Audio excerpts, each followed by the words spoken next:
Have you ever thought about how a sword might be old if you let go of it for about 2,000 years? Maybe you would most likely have not done it because you're not exactly 2,000 years old or close to it. If you had, you would know that it would have rust on it, but this sword has defined time and didn't have any trace of rust. It's the sword of Gojan.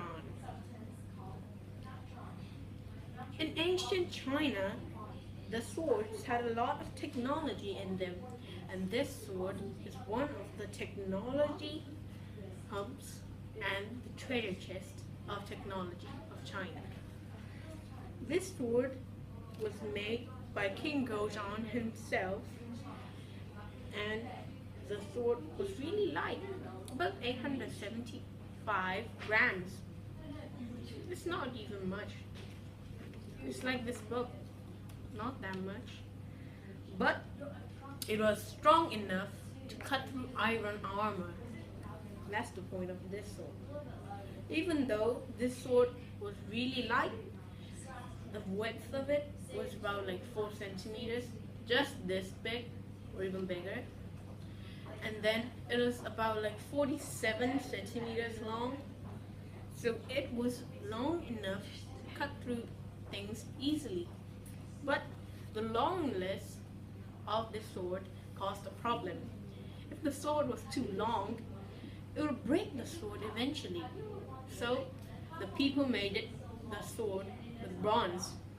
The sword blade was usually made of copper, so it was less likely to shatter, and the tips of the blades were made with tin, so it was easy to cut. And this sword had a thing named sulfur in it, and this made it hard to rust. If they didn't add sulfur, we couldn't see this amazing sword, which didn't have even rust on it.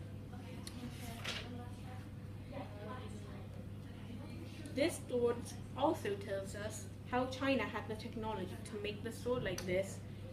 And when this sword was made by King Gojan himself, I think there was a big war.